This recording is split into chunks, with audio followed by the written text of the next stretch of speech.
महिला आरक्षण कानून बनने के बाद बदले हुए राजनीतिक हालात में छत्तीसगढ़ कांग्रेस ने भी अपनी चुनावी रणनीति पर गहरा मंथन शुरू कर दिया है। कांग्रेस की प्रदेश प्रभारी कुमारी सैलजा की अध्यक्षता में चुनाव समिति समेत अलग अलग 7 समितियों की मैराथन बैठक सीएम भूपेश बघेल के अलावा उपमुख्यमंत्री टी.एस. सिंहदेव, प्रदेशाध्यक्ष दीपक बैज और मंत्री अमरजीत भगत के साथ चुनावी रोड मैप को जानने समझने के अलावा प्रत्याशियों को लेकर भी गहरा चिंतन और मंथन हुआ। कांग्रेस की 7 चुनाव कमेटियों में प्रोटोकॉल, स्वागत समिति, अनुशासन समिति, संचार समिति, चुनाव समिति, घोषणा पत्र समिति और कोर कमेटी के माध्यम से नई रणनीति को तय किया जा रहा है। प्रत्याशी चयन के मामले में सिंगल नामों वाली 35 सीटों के उम्मीदवारों के नाम आधिकारिक रूप से घोषित किए जाने की टाइमिंग पर भी विचार विमर्श हुआ।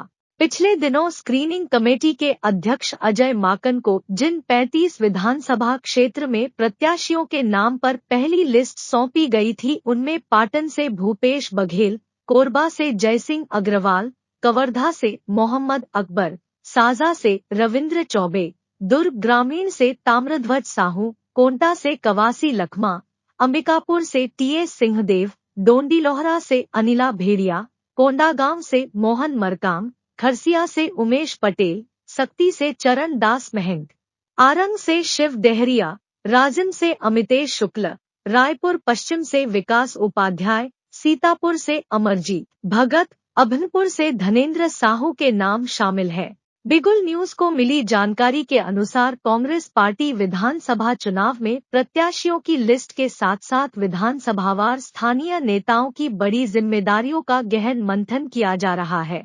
कांग्रेस प्रत्याशियों की पहली सूची को लेकर कोई चिंता नहीं है, लेकिन बाकी की सीटों में अनेक दावेदारों की नाराजगियों को भी किस तरह से दूर रखना है, इसे लेकर एक बड़ी योजना बनाई जा रही है।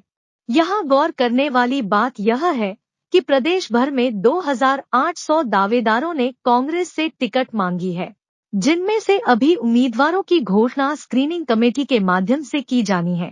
छत्तीसगढ़ में साल भर पहले कांग्रेस के पक्ष में जैसा माहौल था वैसा मौजूदा समय में नजर नहीं आ रहा, क्योंकि भारतीय जनता पार्टी ने जिस तरह से नए शहरों के साथ आक्रामक राजनीति का फार्मूला अपनाया है, उससे कांग्रेस के रणनीतिकार कहीं न कहीं बैकफुट पर नजर आ रहे हैं।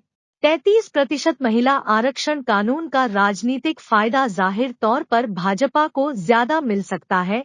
इसके लिए कांग्रेस की ओर से महिला उम्मीदवारों को पहले से ज्यादा टिकट देने का भी दबाव बढ़ गया है। भाजपा ने अपनी पहली के 21 उम्मीदवारों में से सिर्फ एक उम्मीदवार ही सामान्य वर्ग का रखा है।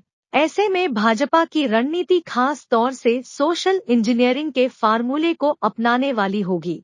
भाजपा की इसी रणनीति को ध्यान में रखते हुए कांग्रेस ने भी जातिगत समीकरणों के अलावा नए उम्मीदवारों को मौका देने का मन बनाया है, लेकिन जमीनी हालात का अध्ययन करने पर यह स्पष्ट हुआ है कि टिकट वितरण के साथ कांग्रेस में बगावत के स्वर बहुत जोर शोर से सुनाई दे सकते हैं।